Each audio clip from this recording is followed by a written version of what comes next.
This morning, Ontario's health minister went sleeveless to get the AstraZeneca vaccine. I really encourage everyone to do that. But later, the premier said if problems pop up with the vaccine, he'd put a stop to it. I'd rather wait. It means a month or 2 months for Pfizer and Moderna and J&J than roll the dice on this AstraZeneca.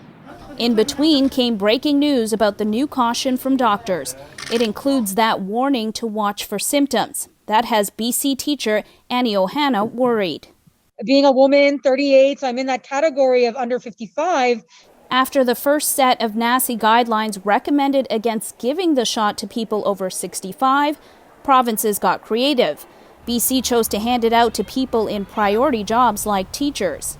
There are no reports of those rare blood clot issues in Canada, and that gives this teacher some relief, but she wonders what happens to those of us with our first vaccine or first round.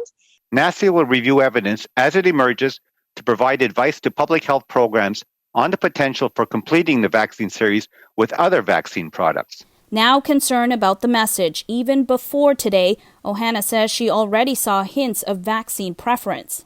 A lot of teachers even asked if it was possible to choose a vaccine or perhaps delay if it was AstraZeneca. This doctor is cautioning people from making quick judgments about the vaccine. Once we get more and more data and get the overall safety of it, I think that we'll have a much better idea. But again, I think we really should look at UK and see 11 million doses and no major safety signal. Poor timing for uncertainty surrounding one of the vaccines that could put a stop to the rising tide of cases. Magda Gebrselassie, CBC News, Toronto.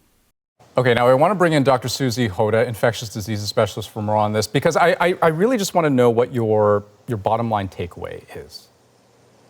I've learned not to jump when I hear this kind of an update. And a part of it is we're just watching what's supposed to happen unfold. You know, bits and pieces of information might come forward at different times, and the experts have to weigh it all and try and figure out what to do with it. So, you know, I don't think this is an automatic, oh my God, kind of situation, but we just need to see what comes out of the investigation. And what are you expecting to come out of this investigation, given kind of where the science is in the world? I mean, is there a chance that NACI decides to revise this recommendation, change course altogether?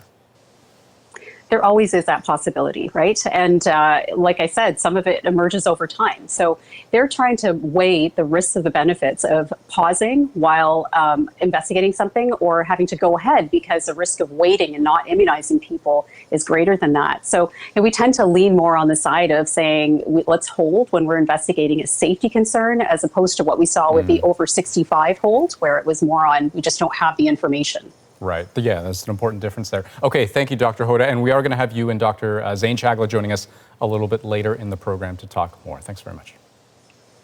Thanks.